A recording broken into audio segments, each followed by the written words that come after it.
ಓಂ ಆಪಾದಮೌಳಿಪರ್ಯಂతం ಗುರುಣಾಮಾಕೃತಿಂ ಸ್ಮರೇತ್ ತೇನ ವಿಘ್ನಾಃ ಪ್ರಣಶ್ಯಂತಿ ಸಿದ್ಧಂತಿ ಚ ಮನೋರಥಾಃ. ಶ್ರೀಗುರುಭ್ಯೋ ನಮಃ. ಪರಮಗುರುಭ್ಯೋ ನಮಃ. ಶ್ರೀಮದಾನಂದತೀರ್ಥಭಗವತ್ಪಾದಾಚಾರ್ಯಗುರುಭ್ಯೋ ನಮಃ.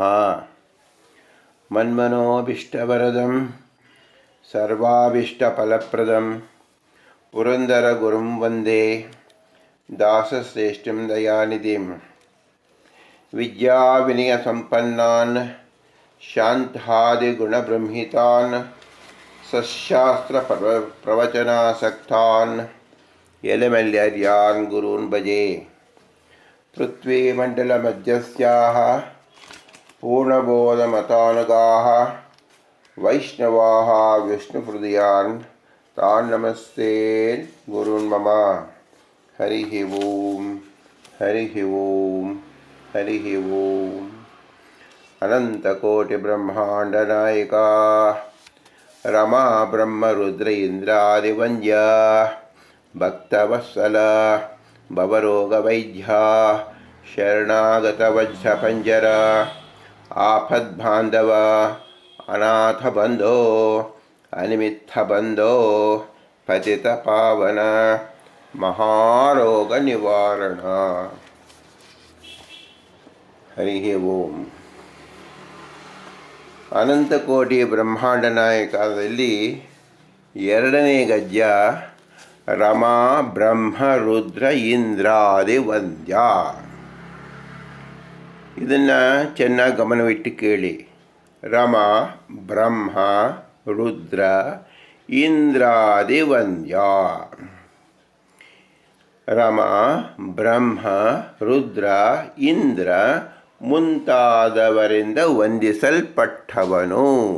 ಇದು ಭಗವಂತನ ವಿಶೇಷವಾದ ಗುಣ.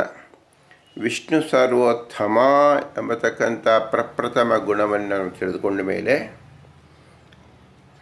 ಈ ಗುಣಕ್ಕೆ ನಮ್ಮ ಮೂಲಕವಾಗಿ ಜೀವರ ಮೂಲಕವಾಗಿ ಹೇಗೆ ತಿಳ್ಕೋಬೇಕು ಅಂದರೆ, ನಮ್ಮ ನಾಯಕರು ಜೀವ ಗುಂಪಿನಲ್ಲಿ ಯಾರು ಮುಂದಿರ್ತಾರೋ ಅವರು ಏನು ಕೆಲಸ ಮಾಡ್ತಾರೋ ಅವ್ರ ಕೆಲಸ ಹಿಂದಿನವ್ರು ಮಾಡ್ತಾರೆ. ಆದ್ದರಿಂದ ಈ ಜೀವ ಗಣದಲ್ಲಿ ಯಾರು ಮುಂದಿದ್ದಾರೆ, ಅವರು ಏನು ಮಾಡ್ತಾಯಿದ್ದಾರೆ ಅಂದರೆ ರಾಮ ಬ್ರಹ್ಮ ರುದ್ರ ಇಂದ್ರಾದಿ ವಂದ್ಯಂ. ಇಲ್ಲಿ ಒಂದು ಕ್ರಿಯಾ ಶಬ್ದ ಹೇಳಿದರೆ ಪುರಂದರದಾಸರು ವಂದ್ಯ, ವಂದಿಸಲ್ಪಟ್ಟವನು ಭಗವಂತ. ನೋಡಿ, ಯಾರು ವಂದಿಸಲ್ಪಟ್ಟವನಾಗ್ತಾನೆ ಹಿಂದೆ ನಾವು ಕೇಳಿದ್ದೀವಿ. ಯಾರು ನಾಯಕನೋ ಪ್ರಜೆಗಳು ನಾಯಕನನ್ನು ರಾಜನನ್ನು ವಂದಿಸುತ್ತಾರೆ. ಗುರುವನ್ನು ಶಿಷ್ಯರು ವಂದಿಸುತ್ತಾರೆ. ತಂದೆ ತಾಯಿಗಳಿಗನ್ನು ಅವರ ಮಕ್ಕಳು ವಂದಿಸುತ್ತಾರೆ. ಹಿರಿಯರಿಗೆ ಕಿರಿಯರು ವಂದಿಸುತ್ತಾರೆ. ಈ ವಂದ್ಯಂ ಎಂಬತಕ್ಕಂಥ ನಾವು ಲೋಕದಲ್ಲಿ ವ್ಯಾಪಾರ ಕಂಡಿದ್ದೀವಿ. ಆದ್ದರಿಂದ ಈಗ ನಮ್ಮದು ಪ್ರಶ್ನೆಗೆ ಏನು ಬರುತ್ತೆ ಇಲ್ಲಿ? ಇವರೆಲ್ಲ ಏನು ಮುಂದೆ ನಿಂತ್ಕೊಂಡು ವಂದ್ಯಂ ವಂದ್ಯಂ ವಂದ್ಯಂ ಅಂತ ಹೇಳ್ತಿದ್ರಲ್ಲ, ದೇವರನ್ನು ಏಕೆ ವಂದಿಸಬೇಕು? ದೇವರಿದ್ದಾನೆ ಸರಿ, ಅವನು ನಮಗೋಸ್ಕರ ಕೆಲಸ ಮಾಡಿದ್ದಾನೆ ಸರಿ, ನಾವು ಬದುಕಿದ್ದೀವಿ ಸರಿ, ಅವನು ನಾವು ಸ್ಮರಣೆ ಮಾಡ್ತಾಯಿದ್ದೀವಿ ಸರಿ, ಎಲ್ಲವೂ ಸರಿ, ನಮಸ್ಕಾರ ಯಾಕೆ ಮಾಡಬೇಕು? ಪುರಂದರದಾಸರು ಹೇಳ್ತಾರೆ, ಅದು ವಿಶೇಷವಾದ ಗುಣ. ರಮ ಬ್ರಹ್ಮ ರುದ್ರ ಇಂದ್ರಾದಿ ವಂದ್ಯಂ. ಇವರೆಲ್ಲರೂ ಭಗವಂತನಿಗೆ ನಮಸ್ಕಾರ ಮಾಡ್ತಾ ಇದ್ದಾರೆ. ಉತ್ತರ ಕೊಟ್ಬಿಟ್ರು. ನಮಸ್ಕಾರ ಯಾಕೆ ಮಾಡ್ತಾರೆ ಅನ್ನೋದಕ್ಕೆ, ಲಕ್ಷ್ಮೀದೇವಿ ಮಾಡ್ತಾಳಪ್ಪ, ಬ್ರಹ್ಮದೇವರು ಮಾಡ್ತಾರೆ, ರುದ್ರದೇವರು ಮಾಡ್ತಾಯಿದ್ದಾರೆ, ಇಂದ್ರದೇವರು ಮಾಡ್ತಾಯಿದ್ದಾರೆ, ಇವರ ಅನುಸಾರಿಯಾಗಿರ್ತಕ್ಕಂಥ ಸಕಲ ದೇವತೆಗಳು ಮಾಡ್ತಾ ಇದ್ದಾರೆ. ಆದ್ದರಿಂದ ನೀನು ಮಾಡು, ಇಷ್ಟೇ. ಇದನ್ನು ಹೇಗೆ ಅರ್ಥ ಮಾಡಿಕೊಳ್ಳಬೇಕು? ನಾವು ಒಂದು ದೇಶ ರಕ್ಷಣೆಗಿರ್ತಕ್ಕಂಥ ಒಂದು ಮಿಲಿಟ್ರಿ ಕಮಾಂಡ್ ನೋಡ್ತೀವಿ. ಆ ಕಮಾಂಡ್ ಅನ್ನೋದು ಯಾರಿಗೆ ಕೊಡ್ತಾರೆ? ಮುಂದೆ ಇರ್ತಕ್ಕಂಥ ಮುಖ್ಯ ಪುರುಷನು ಕೊಡ್ತಾರೆ. ಗ್ರೂಪ್ ಲೀಡರ್ ಅಂತ ಹೇಳ್ತೀವಿ. ಗ್ರೂಪ್ ಲೀಡರ್ಗೆ ಏನು ಸಂಜ್ಞೆ ಕೊಡ್ತೀವಿಯೋ ಆದೇಶ ಕೊಡ್ತಾರೋ ಅದು ಆ ಗುಂಪಿಗೆ ಅಷ್ಟೂ ಗುಂಪಿಗೆ ಸಂಬಂಧಪಟ್ಟಿದ್ದು. ಎಷ್ಟು ಜನ ಇರ್ತಾರೆ ಆ ಗುಂಪಿನಲ್ಲಿ? 1000 ಜನರು ಇರ್ಬೋದು, 1,00,000 ಜನರು ಇರ್ಬೋದು, ಕೋಟಿ ಜನರು ಇರಬಹುದು. ಆದ್ದರಿಂದ ಒಂದು ಆಜ್ಞೆ ಒಂದು ಗುಂಪಿಗೆ. ಹಾಗೆ ಒಂದು ಅಕ್ಷೋಹಿಣಿ ಸೇನೆ ಇರುತ್ತೆ. ಆ ಅಕ್ಷೋಹಿಣಿ ಸೇನೆ ಯುದ್ಧ ಮಾಡ್ತಾ ಇದ್ದಾಗ ಶತ್ರುಪಕ್ಷದಲ್ಲಿ ಈ ಅಕ್ಷೋಹಿಣಿ ಈ ಕಾರ್ಯದಲ್ಲಿ ತತ್ಪರನಾಗಿರಬೇಕು, ಈ ಅಕ್ಷೋಹಿಣಿ ಈ ಕೆಲಸ ಮಾಡಬೇಕು ಅಂತ ಹೇಳಿದಾಗ, ಅಕ್ಷೋಹಿಣಿ ಅಂತ 4 ಶಬ್ದ ಹೇಳ್ತೀವಿ, ಆದರೆ ಅಲ್ಲಿರ್ತಕ್ಕಂಥದ್ದು 44,000 ಆನೆಗಳು, ಕುದುರೆಗಳು, ಕಾಲಾಳುಗಳು, ರಥಗಳು, ರಥಿಕರು, ಆಯುಧ, ಇನ್ನೂ ಅನಂತ ಶಬ್ದಗಳು, ಆಯುಧಗಳು, ಅವರ ಸಹಕಾರಿಗಳು ಎಲ್ಲವೂ ಸೇರಿರುತ್ತೆ. ಇದೆಲ್ಲವನ್ನು ಸೇರಿ ನಾವು ಅಕ್ಷೋಹಿಣಿ ಅಂತ ಅಷ್ಟೇ ಹೇಳ್ತೀವಿ. ಹಾಗೆ ಇಲ್ಲಿ ನಾವು ತಿಳ್ಕೊಳ್ಬೇಕಾರದು ರಮ, ಬ್ರಹ್ಮ, ರುದ್ರ, ಇಂದ್ರ, ಆದಿ ಅಂತ ಶಬ್ದ ಹೇಳಿಬಿಟ್ಟಿದ್ದಾರೆ. ಆದಿಯಿಂದ ಯಾರನ್ನು ತಗೋಬೇಕು? ರಮ ಅನುಚರರು, ಬ್ರಹ್ಮನ ಅನುಚರರು, ರುದ್ರದೇವರ ಅನುಚರರು, ಇಂದ್ರದೇವರ ಅನುಚರರು ಅಂತ ಹೆಸರು. ಹಾಗಾದರೆ ನಮಗೆ ಇದ್ರ ಬಗ್ಗೆ ಪರಿಚಯವೇ ಇಲ್ವಲ್ಲ. ನಾವು ಕೇವಲ ರಮ ಮಾತ್ರ ಗೊತ್ತು, ಅವಳು ಒಬ್ಬಳೇ ಇದ್ದಾಳೇನೋ ವೈಕುಂಠದಲ್ಲಿ, ಲಕ್ಷ್ಮೀನಾರಾಯಣ ಅಂತ ಅಷ್ಟೇ ಹೇಳ್ತೀವಿ. ಲಕ್ಷ್ಮೀನಾರಾಯಣ ಜೊತೆ ಬರೀ ಲಕ್ಷ್ಮೀ ಇರ್ತಾಳೆ ಅಷ್ಟೇ ಏನೋ, ನಮ್ಮ ಬುದ್ಧಿ ಅಷ್ಟೇ ಇದೆ. ಬ್ರಹ್ಮಲೋಕದಲ್ಲಿ ಬ್ರಹ್ಮ ಒಬ್ಬನೇನೋ, ನಮ್ಮ ಬುದ್ಧಿ ಅಷ್ಟೇ ಇದೆ. ಕೈಲಾಸದಲ್ಲಿ ರುದ್ರದೇವರು ಒಬ್ಬರೇ ಏನೋ, ನಮ್ಮ ಬುದ್ಧಿ ಅಷ್ಟೇ ಇದೆ. ಅಥವಾ ಸ್ವರ್ಗದಲ್ಲಿ ಇಂದ್ರದೇವರು ಒಬ್ಬರೇ ಏನೋ, ನಮ್ಮ ಬುದ್ಧಿ ಅಷ್ಟೇ ಇದೆ. ಯಾಕೆ? ನಮ್ಮ ಬುದ್ಧಿ ಅತ್ಯಲ್ಪ. ಆದ್ದರಿಂದ ಪುರಂದರದಾಸರು ಏನು ಮಾಡ್ತಾ ಇದ್ದಾರೆ, ಗ್ರೂಪ್ ಲೀಡರ್ಸ್ ಇವನ್ನ ಉದ್ದೇಶ ಮಾಡಿ ಇವರಿಂದ ವಂಚಿತನಾಗಿದ್ದಾರೆ ಅಂತ. ಏನು ರಮ ನಮಸ್ಕಾರ ಮಾಡಿದ್ರೆ, ಬ್ರಹ್ಮದೇವ ನಮಸ್ಕಾರ ಮಾಡಿದ್ರೆ, ರುದ್ರದೇವರು, ಇಂದ್ರದೇವರು ಒಂದು 4 ಜನ ತಾನೇ ನಮಸ್ಕಾರ ಮಾಡೋದು. ನಾವು 4 ಕೋಟಿ ಇದ್ದೀವಿ, ಇದು ಮಹಾ ಅಂತ ಅನ್ಕೋಬೇಡಿ. ಪ್ರತಿಯೊಂದು ಅನುಚರರು ಯಾರಿದ್ದಾರೋ, ಈ ಇಡೀ 14 ಲೋಕದಲ್ಲಿರ್ತಕ್ಕಂಥ ಎಲ್ಲ ಅನುಚರರು ಈ 4 ಜನರಲ್ಲೇ ಸೇರಿದ್ದಾರೆ. ಅಣು, ರೇಣು, ತೃಣ, ಕಾಷ್ಟ ಅಂಬತಕ್ಕಂಥದ್ದು ಎಷ್ಟಿದೆ? 4 ಇದೆ. ಅಷ್ಟೂ ಸಹ ಈ 4 ನಾಯಕರಲ್ಲಿ ಸೇರಿದೆ. ನಮಗೆ ನೇರವಾಗಿ ರಮ ಸಂಪರ್ಕವಾಗೋದಿಲ್ಲ, ನೇರವಾಗಿ ಬ್ರಹ್ಮ ಸಂಪರ್ಕ ಆಗೋದಿಲ್ಲ, ನೇರವಾಗಿ ರುದ್ರ ಸಂಪರ್ಕ ಆಗೋದಿಲ್ಲ, ನೇರವಾಗಿ ಇಂದ್ರ ಸಂಪರ್ಕವಾಗೋದಿಲ್ಲ.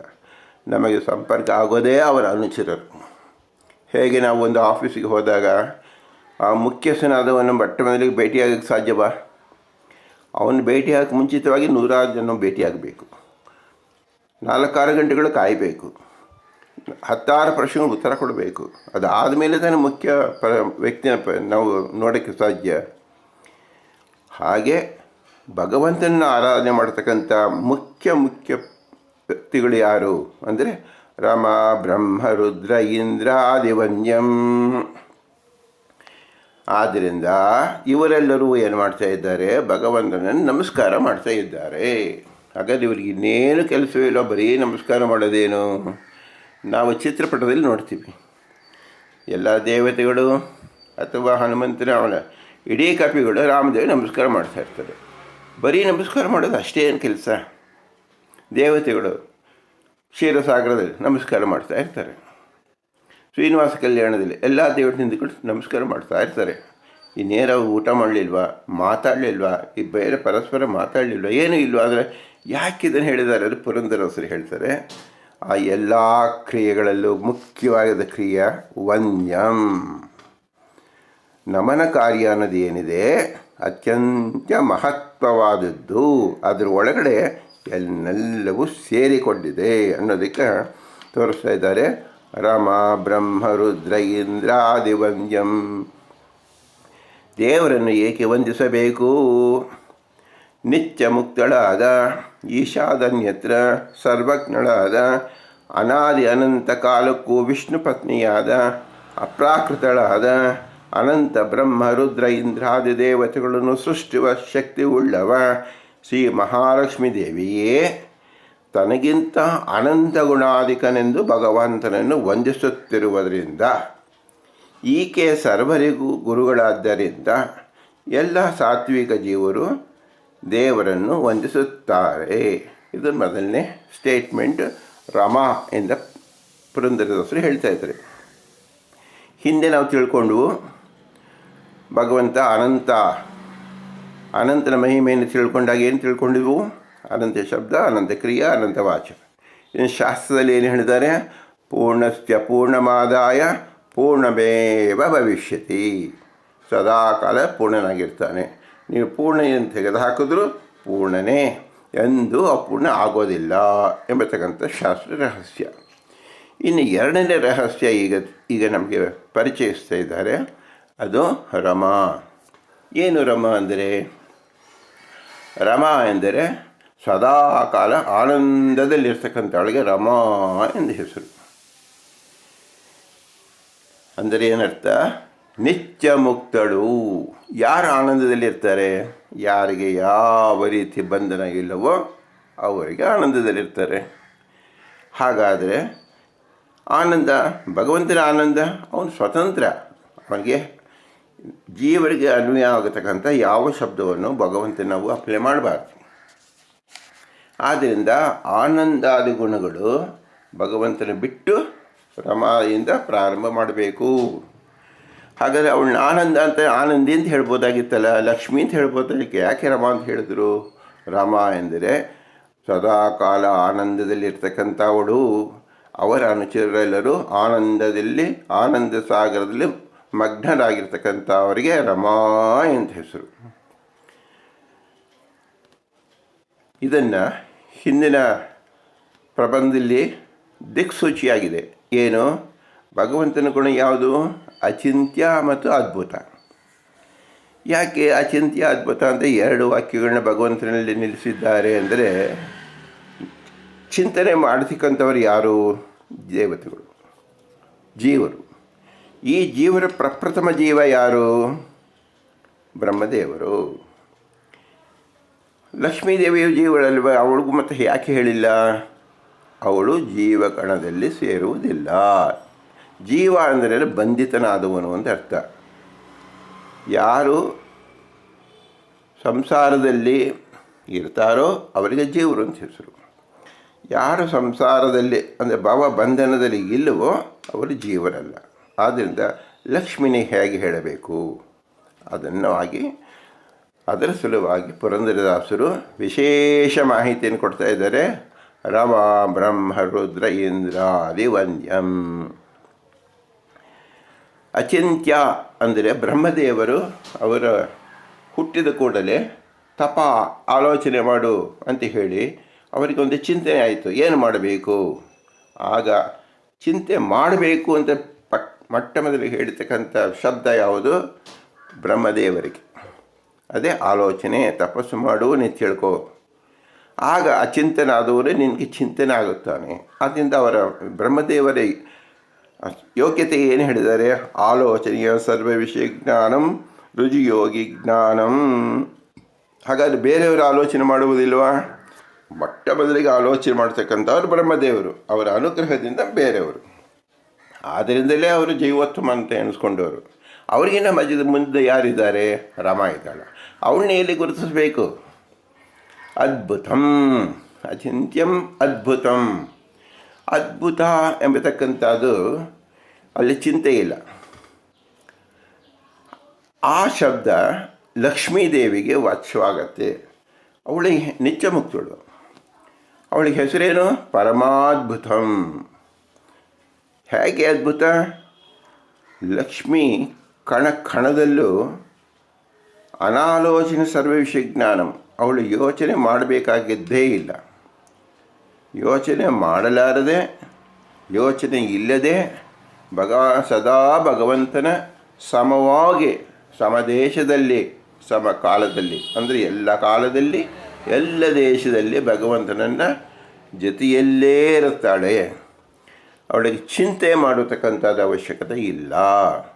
ಹಾಗಾದರೆ ಅವಳಿಗೆ ಯಾವ ಪಂಗಡದಲ್ಲಿ ಸೇರಬೇಕು? ಅದ್ಭುತಂ. ಏನು ಅದ್ಭುತ? ಯಾವ ಜೀವರು ಲಕ್ಷ್ಮೀ ದೇವಿಯನ್ನು ತಿಳಿದುಕೊಳ್ಳಲಿಕ್ಕೆ ಸಾಧ್ಯವಿಲ್ಲ.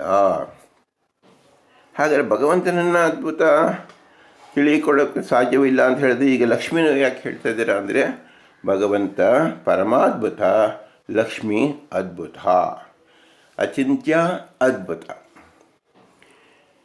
ಅಚಿಂತ್ಯ ಅದ್ಭುತ ಎಂಬತಕ್ಕಂಥ ಎರಡು ಶಾಸ್ತ್ರ ಪ್ರಮೇಯಗಳು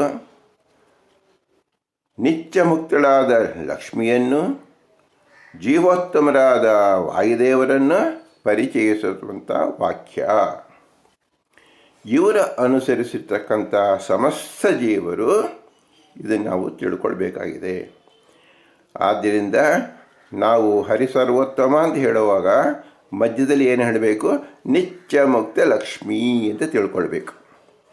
ತದನಂತರದಲ್ಲಿ ವಾಯುಜೀವೋತ್ತಮ ಅಂತ ತಿಳಿಬೇಕು. ಇಲ್ಲದಾದರೆ ಏನಾಗತ್ತೆ?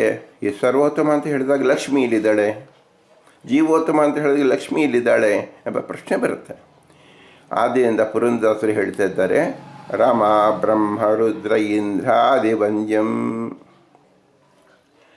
ಇಲ್ಲಿ ಒಂದು ಪ್ರಶ್ನೆ ಬರುತ್ತೆ, ದೇವರನ್ನು ಏಕೆ ವಂದಿಸಬೇಕು ಅಂತ ಕೇಳಿದ್ರಿ, ಯಾರಿಗೆ ಪ್ರಯೋಜನ ಬೇಕೋ ಅವ್ರು ನಮಸ್ಕಾರ ಮಾಡಬೇಕು. ರಾಮಾದೇವಿ ನಿತ್ಯ ಮುಕ್ತಳಾಗಿದ್ದಾಳೆ, ಸದಾ ಆನಂದದಲ್ಲಿರ್ತಾಳೆ, ಅವಳಿಗೆ ನಮಸ್ಕಾರ ಮಾಡಬೇಕು. ಆದ್ದರಿಂದಲೇ ಅವಳ ಹೆಸರು ಅದ್ಭುತಂ ಅಂತ ಹೆಸರು. ಅದ್ಭುತ ಅಂದರೆ ಏನರ್ಥ? ನಮ್ಮ ಯೋಗ್ಯತೆಗೆ 100% ಅತಿ ಯಾವ ಲಕ್ಷ್ಮೀದೇವಿಗೆ ಅನಂತಪಟ್ಟು ಆನಂದ ಸುಖ ಇದೆ. ಅದನ್ನು ತಿಳ್ಕೊಳ್ಳೋಕ್ಕೆ ಬೇರೆಯವರಿಗೆ ಸಾಧ್ಯವೇ ಇಲ್ಲ. ಕೋಟಿ ಬ್ರಹ್ಮರು ಸೇರಿದರೆ ಅಧಿಕವಾದ ಆನಂದ ಉಳ್ಳತಕ್ಕಂಥವಳು ರಮ್ಮ. ಆದ್ದರಿಂದ ಒಬ್ಬ ಬ್ರಹ್ಮನ ಒಂದು ರೇಖೆಯನ್ನು ತಿಳ್ಕೊಳ್ಳೋಕ್ಕೆ ಯಾವ ಜೀವರಿಗೂ ಸಾಧ್ಯವಿಲ್ಲ. ಅಂಥದ್ರಲ್ಲಿ ಲಕ್ಷ್ಮೀದೇವಿನ ಏನಂತ ತಿಳಿಬೇಕು? ಅದ್ಭುತಂ, ಪರಮಾದ್ಭುತಂ. ಯಾವುದರ ವಿಷಯದಲ್ಲಿ? ಭಗವಂತನ ವಿಷಯದಲ್ಲಿ. ಅನಾಲೋಚನೀಯ ಸರ್ವವಿಷಯ ಜ್ಞಾನಂ. ಯಾವ ವಿಷಯದಲ್ಲಿ? ಈಶಾದನ್ಯತ್ರ. ಈಶನಲ್ಲಿ ಅದ್ಭುತ. ಏನು ನೋಡಿದ್ರೆ ಅವಳಿಗೆ ಅದ್ಭುತ ಅದ್ಭುತ, ನೂತನ, ಪ್ರತಿ ಕ್ಷಣವೂ ಸಹ ನೂತನವಾಗಿ ಕಾಣಿಸ್ತಾ ಇರುತ್ತೆ. ಅದಕ್ಕೆ ಶಬ್ದದಲ್ಲಿ ಹೇಳಿದೆ ಅದ್ಭುತ ಅದ್ಭುತ ಅದ್ಭುತ ಅಂತ ಹೇಳ್ತಾ ಇರ್ತಾಳೆ. ಅಂದೇನು? ಒಂದೋ ನೋಡದೆ 1000 ವರ್ಷ ತಪಸ್ಸು ಮಾಡಿ ಏನಾದರೂ ಹೊಸ ಪದಾರ್ಥವನ್ನು ಕಂಡ್ರೆ ನಮಗೆ ಎಷ್ಟು ಆಶ್ಚರ್ಯ ಆಗುತ್ತೆ. ಆ ಆಶ್ಚರ್ಯವನ್ನು ಪ್ರತಿ ಕ್ಷಣ, ಪ್ರತಿ ನಿಮಿಷದಲ್ಲಿ, ಪ್ರತಿ ಕಾರ್ಯದಲ್ಲಿ, ಪ್ರತಿ ಹಂತದಲ್ಲಿ ಆ ಭಗವಂತನನ್ನು ಕೊಂಡಾಡ್ತಾ ಇರ್ತಾಳೆ. ಆದ್ದರಿಂದ ಅವಳನ್ನು ಅದ್ಭುತ, ನಿತ್ಯ ಮುಕ್ತಳು. ಆದ್ದರಿಂದ ಅವಳನ್ನು ಅದ್ಭುತ, ನಿತ್ಯ ಮುಕ್ತಳು. ಇಂತಹ ಲಕ್ಷ್ಮಿ, ಇವಳಿಗೆ ಅಧೀನರಾಗಿರ್ತಕ್ಕಂಥದ್ದು ಯಾರು? ಲಕ್ಷ್ಮಿ ಮತ್ತು ಲಕ್ಷ್ಮಿ ಅನುಚರರು ಅಂತ ಹೇಳಿದಾಗ, ಈ ಬ್ರಹ್ಮರಾಗಕ್ಕಿಂತ ಮುಂಚಿತವಾಗಿರ್ತಕ್ಕಂಥ ಜೀವರು ಅಂದರೆ ಋಜುಗಣಸ್ಥ ಜೀವರು ಅನಂತ ಕೋಟಿ ಇದ್ದಾರೆ. ಬ್ರಹ್ಮ ಆದಮೇಲೆ ಇರ್ತಕ್ಕಂಥವರು ಎಷ್ಟು ಜನ ಬ್ರಹ್ಮರಿರ್ತಾರೆ? ಅನಂತ ಕೋಟಿ ಇರ್ತಾರೆ. ಇವರೆಲ್ಲರೂ ಲಕ್ಷ್ಮಿ ಅನುಚರರು. ಇವರು ಏನು ಮಾಡಬೇಕು? ಭಗವಂತನನ್ನು ಹೇಗೆ ಆರಾಧನೆ ಮಾಡಬೇಕು ಎಂಬತಕ್ಕಂಥದ್ದು ತನ್ನ ಕ್ರಿಯೆಯಿಂದ ತೋರಿಸ್ಕೊಡ್ಬೇಕು. ಅದು ಮುಕ್ತ ಬ್ರಹ್ಮರಿಗಾಯಿತು, ಅಥವಾ ಋಜುಗಣಸ್ಥರಿಗಾಯಿತು, ಅಥವಾ ಪ್ರಸ್ತುತವಾದ ಬ್ರಹ್ಮದೇವರಿಗಾಯಿತು. ನಮಗೆ ಹೇಗೆ ಅಂದರೆ, ಸೃಜ್ಯರಾಗಿ ಸಂಸಾರ ಲೋಕದಲ್ಲಿರ್ತಕ್ಕಂಥ ಜಲಚರಗಳಿಗೆ, ವನಚರಗಳಿಗೆ, ಕೇಚರಗಳಿಗೆ, ಮನುಷ್ಯರಿಗೆ, ಹೀಗೆ ವಿವಿಧ ಅನಂತ ಕೋಟಿ ಜೀವರು ಇದ್ದಾರಲ್ಲ, ಇವರಿಗೆ ಹೇಗೆ ರಮಾ ಮುಖ್ಯಸ್ಥಳಾಗಿದ್ದಾಳೆ ಅಂದರೆ, ಈ ರಮಾ ಎಲ್ಲರಿಗೂ ಪ್ರತ್ಯಕ್ಷವಾಗಿ ಕಾಣಿಸ್ಕೋತಾ ಇದ್ದಾಳೆ. ಯಾವ ರೂಪದಲ್ಲಿ ಕಾಣಿಸ್ಕೋತಾ ಇದ್ದಾಳೆ? ಪ್ರಕೃತಿ ರೂಪದಲ್ಲಿ ಕಾಣಿಸ್ಕೋತಾ ಇದ್ದಾಳೆ. ನಾವು ಅದನ್ನು ನೇಚರ್ ಅಂತ ಹೇಳ್ತೀವಿ. ಒಂದು ಕಲ್ಲು, ಮಣ್ಣು, ದೀಪ, ಕೈ, ಕಾಲು, ನಮ್ಮ ಶರೀರ, ಏನೇನು ಪದಾರ್ಥ ಪ್ರಪಂಚದಲ್ಲಿ ನೋಡ್ತೀವಿ ಎಲ್ಲವೂ ಲಕ್ಷ್ಮಿಯ ಸ್ವರೂಪ. ಯಾಕೆ? ಎಲ್ಲ ಕಡೆ ಭಗವಂತ ವಾಸ ಮಾಡೋಕ್ಕೆ ಯೋಗ್ಯವಾಗಿದೆ. ವಾಸ ಮಾಡೋಕ್ಕೆ ಯೋಗ್ಯವಾಗಿದೆ ಅಂದಾಗ ಆ ವಾಸ ಮಾಡೋಕ್ಕೆ ಯೋಗ್ಯ ಮಾಡಿಕೊಟ್ಟವರು ಯಾರು? ಯಾವ ಪದಾರ್ಥದ ಮೇಲೆ ಅಂದರೆ ಲಕ್ಷ್ಮಿಯು. ಆಟಕಾಂಬರನ ಸೇವೆ ಸಾಟಿ ಇಲ್ಲದೆ ನಿತ್ಯ ಮಾಡುತ್ತಿಹಳು. ಎಲ್ಲಿ ಮಾಡ್ತಿದ್ದಾಳೆ? ನಮ್ಮ ಎದುರುಗಡೆ ಕಾಣ್ತಕ್ಕಂಥ ಅನಂತ ಕೋಟಿ ಪ್ರಕೃತಿಯ ಕಣಗಳೇನಿದೆ ಆ ಎಲ್ಲ ಕಣದಲ್ಲೂ ಮಾಡ್ತಾ ಇದ್ದಾಳೆ. ಮೋಕ್ಷದಲ್ಲಿ ಹೋದಾಗ ನೀವು ನೋಡೋದಾಗಲಿ, ಈಗಲೇ ಪ್ರತಿಯೊಂದು ಕಣದಲ್ಲಿ ಪ್ರಕೃತಿ ರೂಪದಲ್ಲಿ ನಿಂತು ಆ ಮಹಾಲಕ್ಷ್ಮಿ ಸೇವೆ ಮಾಡ್ತಾಯಿದ್ದಾಳೆ. ಏನು ಸೇವೆ? ಈಶಾವಾಸ್ಯಮಿದಂ ಸರ್ವಂ. ಭಗವಂತ ಕೂತ್ಕೊಳ್ಳೋಕ್ಕೆ, ಭಗವಂತ ಕ್ರೀಡಾ ಮಾಡೋಕ್ಕೆ, ಭಗವಂತನ ಅವನ ಕ್ರಿಯಾ ಮಾಡೋಕ್ಕೋಸ್ಕರವಾಗಿ ನೆರವಾಗ್ತಾ ಇದ್ದಾಳೆ. ನೆರವಾಗುವುದೇನು? ವಂದ್ಯಂ, ಸಹಾಯಕಳಾಗೋದು. ಇವಳ ಸಹಾಯಕದಿಂದ ಭಗವಂತನ ಅಪೇಕ್ಷೆ ಉಂಟೇನೋ? ಇಲ್ಲ. ಇವಳ ಅದ್ಭುತತ್ವವನ್ನು ಮೆರೆಸೋದಕ್ಕೋಸ್ಕರವಾಗಿ ಈ ಸೇವಾ ಕೈಂಕರ್ಯವನ್ನು ಭಗವಂತ ಲಕ್ಷ್ಮಿಗೆ ಮಾತ್ರ ಕೊಟ್ಟಿರ್ತಕ್ಕಂಥದ್ದು. ಈ ಸೇವಾ ಕೈಂಕರ್ಯ ಬ್ರಹ್ಮದೇವರಿಗೂ ಸಹ ಲಭ್ಯವಿಲ್ಲ. ಏಕೆ? ಅವನು ಅಚಿಂತ್ಯ, ಚಿಂತೆ ಮಾಡಬೇಕು, ಆಲೋಚನೆ ಮಾಡಬೇಕು. ಲಕ್ಷ್ಮಿಗಾದರೆ ಚಿಂತನೆ ಇಲ್ಲ. ಅನಾಲೋಚನೆಯ ಸರ್ವ ವಿಷಯ ಜ್ಞಾನಂ. ಆದ್ದರಿಂದ ಅವಳೇನಾದಳು? ಅದ್ಭುತವಾದಳು. ನಮಗೆ ಈ ಪ್ರಕೃತಿಯಲ್ಲಿ ಕಾಣ್ತಾ ಇರ್ತಕ್ಕಂಥ ಪ್ರತಿಯೊಂದು ಪದಾರ್ಥವು ಅಲ್ಲಿ ಲಕ್ಷ್ಮೀ ಇದ್ದಾಳೆ ಅಂದರೆ ನಮಗೇನು ಅನಿಸುತ್ತೆ? ಅದ್ಭುತಪ್ಪ, ನೇಚರ್ ಅದ್ಭುತ. ಯಾವುದೋ ಒಂದು ಪ್ರಕೃತಿ ನೋಡಿದ್ರೆ ನಾವು ಮೊಟ್ಟ ಮೊದಲಿಗೆ ಹೇಳ್ತೀವಿ ಅದ್ಭುತ. ಈ ಅದ್ಭುತ ನಾಮಕನಾಗಿರ್ತಕ್ಕಂಥವಳು ಯಾರು? ಲಕ್ಷ್ಮಿ. ಹಾಗಾದರೆ ನಮಗೆ ಪ್ರಕೃತಿ ಅಂತ ಶಬ್ದ ಹೇಳ್ತೀವಿ, ನೇಚರ್ ಅಂತ ಹೇಳ್ತೀವಿ. ಇಲ್ಲೆಲ್ಲಿದ್ದಾಳೆ ಲಕ್ಷ್ಮಿ? ಪ್ರಕೃತಿ ಅನ್ನೋದ್ರಲ್ಲಿ ನೋಡಿ 3 ಅಕ್ಷರ ಇದೆ. ಪ್ರ ಅಂದರೆ ಏನು? ಅದಕ್ಕೆ ಉಪಸರ್ಗ ಅಂತ ಹೆಸರು. ಕೃತಿ ಅಂದರೆ ಏನು? ಕೆಲಸ. ಕೃತಿ ಅಂದರೆ ಕಾರ್ಯ, ಕೆಲಸ, ಕ್ರಿಯಾ. ನಾವು ಪ್ರಪಂಚದಲ್ಲಿ ಏನೇ ಕಾರ್ಯ ಮಾಡ್ತಾ ಇಲ್ಲಿ, ಒಂದು ಹೂವು ಅಲ್ಲಾಡ್ತಾ ಇದೆ, ಅದು ವಾಸನೆ ಬಿಡ್ತಾ ಇದೆ, ನಾವು ಕಣ್ಣಿಂದ ನೋಡ್ತಾ ಇದ್ದೀವಿ, ನಾವು ಇನ್ನೊಂದು ಹಣ್ಣನ್ನು ತಿಂತಾ ಇದ್ದೀವಿ. ಏನೇ ಕಾರ್ಯ ಮಾಡೋದು ಎಲ್ಲವೂ ಕೃತಿ. ಈ ಕೃತಿ, ಈ ಹೆಸರು ಯಾರದು? ರಮ. ಅಂದರೆ ಪ್ರಕೃತಿ ರೂಪದಲ್ಲಿ 3 ಗುಣದ ರೂಪದಲ್ಲಿ, ಸತ್ವಗುಣ, ರಜೋಗುಣ, ತಮೋಗುಣದ ರೂಪದಲ್ಲಿ ಕೃತಿಯನ್ನು ಮಾಡಿಸ್ತಾ ಇರ್ತಕ್ಕಂಥವಳು, ಮಾಡುತ್ತಿರುವವಳು ಪ್ರಕೃತಿ ರಾಮಕನಾಗಿ, ಪ್ರಕೃತಿಗೆ ಅಭಿಮಾನಿಯಾಗಿ ಇರ್ತಕ್ಕಂಥವಳು ಶ್ರೀ ಮಹಾಲಕ್ಷ್ಮಿ. ಆದ್ದರಿಂದ ಪ್ರತಿಯೊಬ್ಬರಿಗೂ ಲಕ್ಷ್ಮಿ ಸನ್ನಿಧಾನ ಇದೆ. ಆದರೆ ನಾವು ತಿಳ್ಕೊಳ್ತಾ ಇದ್ದೀವ? ತಿಳ್ಕೊತಾ ಇಲ್ಲ. ಯಾಕೆ? ಅದೇ ಅದ್ಭುತ, ಲಕ್ಷ್ಮಿಯ ಮಹಿಮೆ. ಈ ಪ್ರಕೃತಿಯಲ್ಲಿ ನೋಡಿ, ಯಾವಾಗಲೂ ಅತ್ಯಂತ ಶ್ರೇಷ್ಠ ಸೌಭಾಗ್ಯಲ್ಯ ಸ್ತ್ರೀ ಅಂದರೆ ಲಕ್ಷ್ಮಿ ಅಂತ ನಾವು ಕೇಳ್ತೀವಿ. ಇಲ್ಲಿ ಪ್ರಕೃತಿ ಅಂದಾಗ ನಾವು ಗುಣ ಅಂತ ಹೇಳಿದಾಗ ಅವಳು ಒಬ್ಬಳೇ ಇದ್ದಾಳೆ, ನಾರಾಯಣ ಇಲ್ಲಿದ್ದಾನೆ ಅಂದರೆ ಆ ಅಂತಕ್ಕಂಥ ಉಪಸರ್ಗ ಇದೆಯಲ್ಲ, ಆ ಉಪಸರ್ಗದಿಂದಲೇ ಇರ್ತಕ್ಕಂಥವನು ಕೃತಿ ಎಂಬತಕ್ಕಂಥದ್ದು ಲಕ್ಷ್ಮಿಯ ಹೆಸರು. ಈಗ ಕೆಲಸ ಹೋಗಿ ಅವರ ನಾಮನದಲ್ಲಿ ಬನ್ನಿ, ಅವರ ಹೆಸರು. ಆ ಕೃತಿ ಪ್ರತಿ ಪ್ರದ್ಯುಮ್ನ. ಆ ಪ್ರದ್ಯುಮ್ನಲ್ಲಿ ಏನಂತ ಹೇಳಿದ್ದಾರೆ? ಅಂತ ಶಬ್ದದಿಂದ ಹೇಳಿದ್ದಾರೆ. ಅಂದರೆ ಪ್ರದ್ಯುಮ್ನ ಮತ್ತು ಕೃತಿಪತಿ ಪ್ರದ್ಯುಮ್ನ, ಕೃತಿಪತಿ ಪ್ರದ್ಯುಮ್ನ ಸೇರಿ ಪ್ರಕೃತಿ ಎಂದಾಗಿದೆ. ಪ್ರಕೃತಿ ಅಂದರೆ ನಾವು ಸತ್ವಗುಣ, ರಜೋಗುಣ, ತಮೋಗುಣ, ಈ 3 ಗುಣದಿಂದೇ 25 ತತ್ವಗಳು ಬಂದಿರೋದು, ಈ ಪ್ರಪಂಚ ಹುಟ್ಟಿರೋದು, ನಮ್ಮ ಶರೀರ ಹುಟ್ಟಿರೋದು, ನಾವು ನೋಡ್ತಕ್ಕಂಥ ಸಮಸ್ತ ಪದಾರ್ಥವು ಈ 3 ಗುಣದಿಂದ ಮಿಶ್ರಣವೇ ಆಗಿದೆ. ಇದೇ ಸೃಷ್ಟಿ. ಈ ಸೃಷ್ಟಿಗೆ ಹೆಸರು ಪ್ರಕೃತಿ. ಈ ಪ್ರಕೃತಿ ಅಂದರೆ ಲಕ್ಷ್ಮೀನಾರಾಯಣ. ಲಕ್ಷ್ಮೀನಾರಾಯಣ ಹೆಸರು ಪ್ರದ್ಯುಮ್ನ ಮತ್ತು ಕೃತಿ. ಪ್ರದ್ಯುಮ್ನ ಅಂದರೆ ಪ್ರಕಾಶೇನ ಜುಮ್ನತಿ, ಪ್ರಕಾಶವಾಗಿ ಕಾಣಿಸ್ತಕ್ಕಂಥವನ ಪ್ರದ್ಯುಮ್ನ. ಕೃತಿ ಅಂದರೆ ಕೆಲಸ. ಇದೆಷ್ಟು ಸಂಯೋಜನೆ ಮಾಡಿ ಲಕ್ಷ್ಮಿಯ ಹೆಸರು ಏನಾಗಿದೆ? ಪ್ರಕೃತಿ. ಈ ಕೃತಿ ಅನ್ನೋದಲ್ಲಿ ಪ್ರದ್ಯುಮ್ನ ಒಬ್ಬನೇ ಇರೋದು ಅಂತ ಹೇಳಿದ್ರೆ, ಈ ವ್ಯಾಕರಣ ರೀತಿಯಲ್ಲಿ ಉಪಸರ್ಗಗಳು ಎಷ್ಟಿದೆ? 22 ಇದೆ. ಪ್ರ ಅನ್ನೋದು ಬಿಟ್ಟರೆ 21 ಇದೆ. ಯಾವುದ್ಯಾವುದು? ಉಪಸರ್ಗ ಕ್ರಿಯಾ ಯೋಗಿ ಎಂಬತಕ್ಕಂಥ ಶಬ್ದದಲ್ಲಿ ಪ್ರ, ಪರ, ಅಪ್, ಸಂ, ಅನು, ಔ, ನಿಸ್, ನಿರ್, ದುಸ್, ದುರ್, ವಿ, ಆಂಗ್, ನೀ, ಅದಿ, ಅಪಿ, ಅತಿ, ಸು, ಉತ್, ಅಮಿ, ಪ್ರಾತ್, ಪರಿ, ಉಪ. ಯಾಕೆ ಇದನ್ನು ಓದಬೇಕಾಗಿತ್ತು?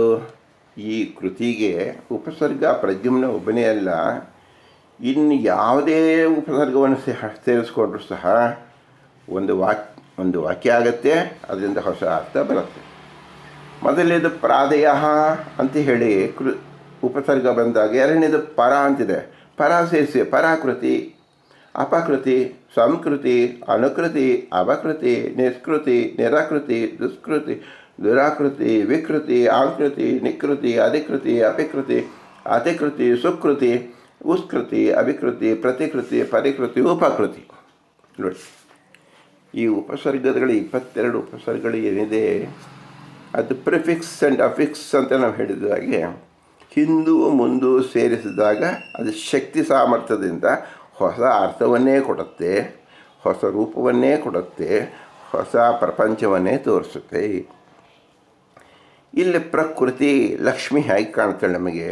ಯಾಕಿದು ಉಪಸರ್ಗವನ್ನು ಹೇಳಬೇಕಾಗಿತ್ತಿದ್ದಲ್ಲ, ಏನು ಗ್ರಾಮರ್ ಪಾಠ ಮಾಡ್ತಿದ್ದೀರೇನೋ ಅಂದರೆ ಅಲ್ಲ.